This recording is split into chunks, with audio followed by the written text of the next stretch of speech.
Hi guys, আসসালামু আলাইকুম। Welcome back to my channel. চলে এসেছি আবার একটা ব্র্যান্ড নিউ ব্লগ নিয়ে তোমাদের কাছে। গুড গুড আফটারনুন বন্ধুরা, কেমন আছো তোমরা? তোমাদের ভালোবাসায় আমিও খুব খুব খুব ভালো আছি। টানা 4-5 দিন বৃষ্টির পর এই দুদিন একটু রোদ বেরিয়ে অনেক সুসার হলো। কি বলো বন্ধুরা? তোমাদের বাড়িতে আজকে কি রান্না হয়েছে? তোমরা কি দিয়ে ভাত খেয়েছো? আমাকে একটু কমেন্ট বক্সে জানাবে তো বন্ধুরা। আমার ভিডিওটা ভালো লাগলে লাইক করবে, কমেন্ট করবে, শেয়ার করবে, আর হ্যাঁ, সাবস্ক্রাইব করে আমার পাশেই থাকবে। ঠিক আছে বন্ধুরা? আজকে সাত সকালেই আইডি খুলে দেখি না একজন সাবস্ক্রাইব করেছে, তাকে জানাই অনেক অনেক থ্যাংক ইউ। তো চলো বন্ধুরা, আজকে কি রান্না করেছি তোমাদের সঙ্গে একটু শেয়ার করে দিই। প্রথমেই আছে গরম গরম সাদা ভাত,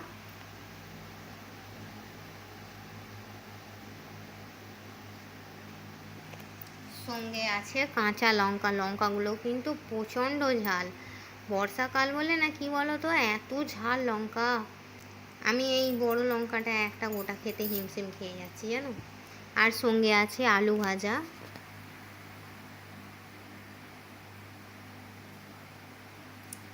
একটুখানি স্যালাড কেটেছি।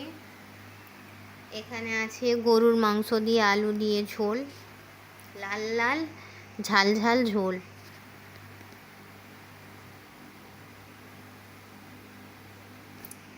এখানে আছে ক্ষীরে আর গুড় কষা।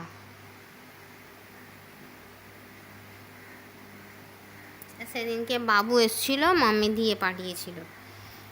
রান্না করব বললাম যে শরীর খারাপ, কোমরে ব্যথা, রান্না করতে পারিনি, তো আজকে রান্না করেছি, গুড়টা কষা করেছি। আর এখানে আছে ঠান্ডা ঠান্ডা জল, যেটা ছাড়া ঠান্ডা ঠান্ডা জল যেটা ছাড়া খাওয়াটা একদমই অসম্পূর্ণ। কি বলো বন্ধুরা? তো চলো, এই ছিল আমার সিম্পল লাঞ্চ মেনু। ভালো লাগলে লাইক করবে, কমেন্ট করবে, শেয়ার করবে, আর হ্যাঁ, সাবস্ক্রাইব করে আমার পাশেই থাকবে। আজকে মাংসের তরকারিটা খুব কষা করিনি, একটু ঝোল রেখেছি, তার কারণ ডাল করবো না, দেরি হয়ে গেছে তো, ওই জন্য বলি থাক ডাল করবো না, ওই জন্য একটু ঝোল রেখেছি, নাহলে ডাল করতেই হতো।